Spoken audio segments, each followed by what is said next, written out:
अस्सलाम वालेकुम, आप देख रहे हैं मेरा यूट्यूब चैनल और मैं हूं आमना जंजुआ। आज फिर आपको बताती चलूं कि मदनी मस्जिद जो कि सीडीए की जानिब से इस्लामाबाद में शहीद कर दी गई थी और उसकी जगह पे प्लांट्स लगाए गए थे, उसकी डेवलपमेंट के बारे में आपको बताऊंगी कि क्योंकि एक लंबी लिस्ट है जिसको सीडीए ने बताया था, सामने किया था कि ये वो मसाजिद हैं जो कि इलीगल यानी गैर कानूनी ज़मीन पर बनाई गई हैं, उनके ख़िलाफ़ एक्शन लिया जाएगा, उनको डिमोलिश किया जाएगा।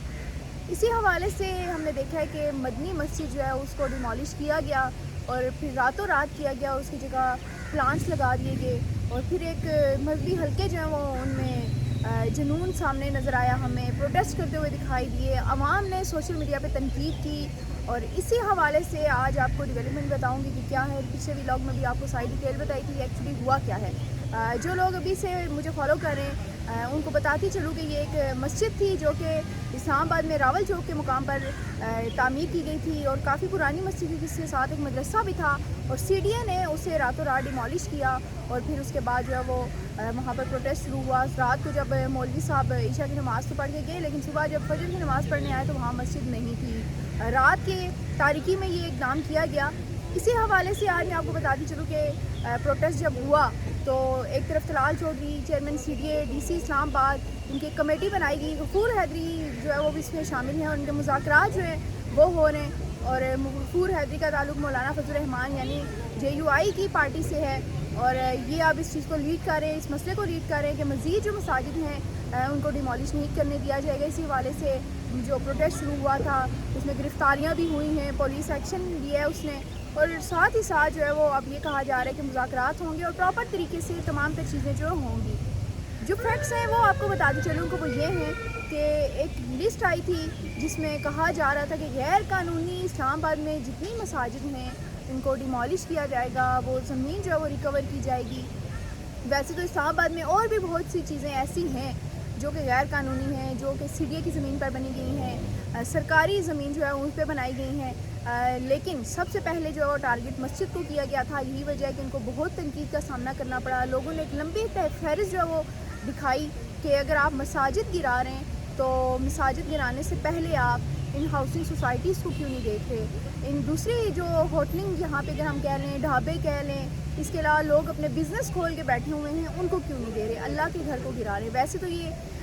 बात मेरी समझ से बालातर है कि किसी भी जगह पे कब्ज़ा करके आप मसाजिद बना के वहाँ नमाज अदा करें तो आप कैसे, आपका दिल मानेगा कि गैर कानूनी जगह पर तामीर की गई मस्जिद में आप कहें कि आप इबादत करें। हमारा इस्लाम भी, हमारा मज़हब भी इसकी इजाज़त नहीं देता। लेकिन आज जो स्टोरी मैं आपके सामने रखी वो ये है कि तलाल चौधरी जो हैं, जिनका ताल्लुक़ मुस्लिम लीग नून से और अब इंटीरियर मिनिस्ट्री से वाबस्ता हैं, उन्होंने पार्लियामेंट हाउस में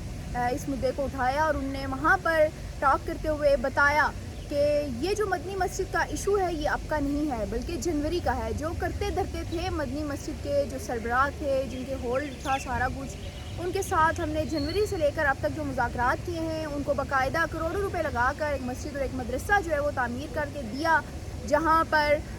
उनके 150 से ज़ायद जो तालिब इल्म हैं मदरसे के, उनको शिफ्ट भी किया गया। अब उनने ये कहा कि करोड़ों रुपए लगाकर हमने एक जगह ख़रीदी वहाँ पर इस मस्जिद के बदले में, जो कि गैर कानूनी तामीर की गई थी। रावल डैम जो है उसके किनारे में एक रावल चौक आता है मरी रोड की तरफ में, वहाँ पर ये मस्जिद तामीर की गई थी और उसको रिकवर कराया गया और फिर अपने पैसों से एक मदरसा और एक मस्जिद जो है वो बना कर दे दी गई। अब सवाल ये है कि जनवरी में सारी चीज़ें इन्फॉर्म की गई, सारा कुछ हुआ, इन लोगों ने इजाज़त दी, वहाँ पर मस्जिद नई तामीर हुई, मदरसा बनाया गया उसके मुतबादिल में, और फिर जब रातों रात ऑपरेशन किया गया, बता के ऑपरेशन किया गया, इन्फॉर्म किया गया जो करते डरते थे, यानी कि ऐसे ही तो ये आपको बिल्डिंग तामीर करके नहीं दे सकता, आपके बच्चे ऐसे ही तो वहाँ शिफ्ट नहीं हो सकते। लेकिन ये सारी चीज़ें हुई। लेकिन हुआ क्या कि जो मजहबी हल्के हैं उनको कोई बात चाहिए थी, वो बाहर आए, उन्होंने प्रोटेस्ट किया, उन्होंने कहा कि पाकिस्तान जो कि एक मजहबी रियासत है, यहाँ पर हमारी मसाजिद को शहीद किया जा रहा है। फैक्ट किसी ने नहीं देखा कि फ़ैक्ट क्या है। यही वजह है कि तमाम तर जो मलबा है मौलाना फजल रहमान पर गिराने की कोशिश की गई कि मौलाना फजल रहमान इस वक्त सिस्टम का हिस्सा हैं और अपने आप को उल्मा कहते हैं और अपने आप को मजहबी लोगों का नुमाइंदा कहते हैं। उनके होते हुए, मजहबी जमात के होते हुए ये चीज़ें हुई, हुकूमत ने उनकी नाक के नीचे ये सारा कुछ किया और वो आगे मैदान में, और फिर यही हमने देखा कि कमेटी बनाएगी, गफूर हैदरी जो हैं उसमें उनकी नुमाइंदगी है और वो मुज़ाकरात कर रहे हैं। اب سوال یہ ہے کہ ایک لمبی لسٹ ہے، صرف مدنی مسجد نہیں ہے، یہ تقریباً 50 مساجد کی لسٹ ہے، اس کے لگ بھگ جن کو یہ کہہ رہے ہیں کہ ہم شہید کریں گے، ہم ڈیمالش کریں گے، حکومت ایکشن لے گی، سی ڈی اے جو ہے وہ اپنی جو زمین ہے اس کو ریکور کرے گا، کیونکہ یہ قدرتی مناظر کی راہ میں رکاوٹ ہیں یا ان سے متاثر ہو رہے ہیں، وہاں پر درخت لگائے جائیں گے، اس طرح سے انہوں نے سٹارٹ کیا تھا، لیکن اس پہلی مسجد پہ ہی ان کو اتنا شدید جھٹکا لگا کہ شاید ان کی وہم و گمان میں بھی نہیں تھا، ان کو لگ رہا تھا کہ ہم جو ہے وہ ایک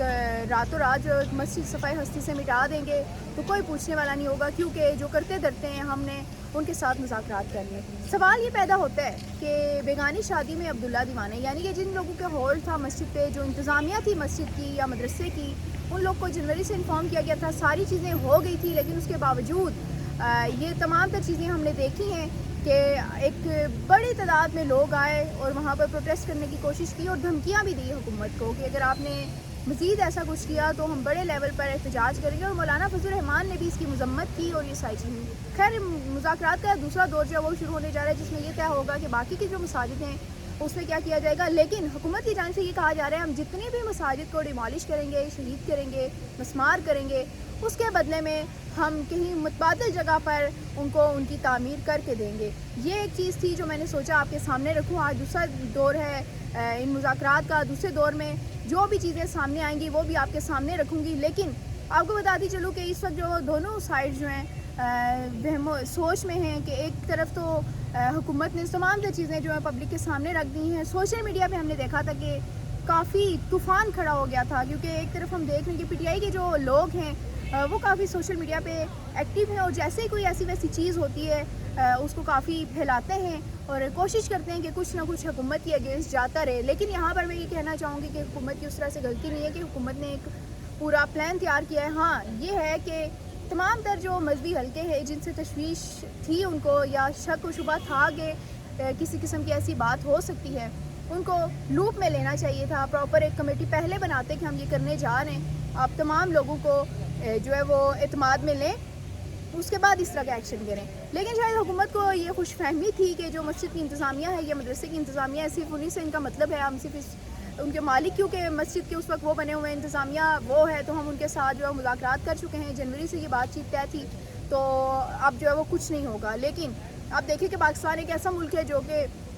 مذہبی حوالے سے کافی جنونیت رکھتا ہے، مذہبی حوالے سے ہم لوگوں کو کنٹرول نہیں کر پاتے۔ لوگوں نے ناؤ دیکھا نہ تاؤ دیکھا، حکومت پہ چڑھائی کر دی، سوشل میڈیا میں دیکھا تو انہوں نے صحیح کھل کر تنقید کی ہوئی تھی، اور اس کے علاوہ بھی جیسے دیکھا بے دردی سے وہ وہاں سے پلانٹس جو ہیں وہ اکھاڑ کے پھینک رہے تھے، دلیاں بچھا کے نماز ادا کر رہے تھے۔ اس سے یہی لگ رہا تھا کہ جو چیز انہوں نے صرف دیکھی کہ ایک مسجد جو ہے وہ صفائی ہستی سے مٹا دی گئی ہے پاکستان جیسے ملک میں، تو ان سے برداشت نہیں ہوا۔ ہونا یہ چاہیے تھا پہلے حکومت آرام سے اعتماد میں لیتی سب لوگوں کو، پھر پراپر ایک سوشل میڈیا کے ذریعے پیغام دیا جاتا کہ ہم نے اس کے بدلے میں آپ کو مسجد بھی بنا کے دیا ہے، مدرسہ بھی قائم کر کے دیا ہے، اس لیے یہ غیر قانونی جگہ پر ہے۔ پہلے ان کو ایجوکیٹ کیا جاتا، ساری انفارمیشن دی جاتی، اس کے بعد یہ کرتے، لیکن نہیں، حکومت نے کہا کہ بھائی ہم طاقت کا استعمال کریں گے۔ سی ڈی اے کی جانب سے راتوں رات آپریشن ہوا، جیسے ہمیشہ سے ہم دیکھتے ہیں کہ سی ڈی اے بکھراہٹ کا شکار ہو جاتے ہیں، تو سی ڈی اے کو اب اندازہ ہوا ہے کہ انہوں نے کہاں پر پنگا لے لیا ہے۔ سی ڈی اے کو اب اندازہ ہوا ہے کہ ہم نے یہ جو حرکت کی ہے وہ کتنی بے وقوفانہ ہے۔ مزید اپڈیٹس اس حوالے سے جو آج کے دور چل رہا ہے، اس مذاکرات میں کیا ہونے جا رہا ہے، یہ بھی آپ تک پہنچاؤں گی کہ مذاکرات کی اندرونی کہانی کیا ہے، کیا بات ہوئی، کون سے ان سے مساجد کے حوالے سے کیا اقدامات کیے جائیں گے۔ تب تک کے لیے اللہ حافظ۔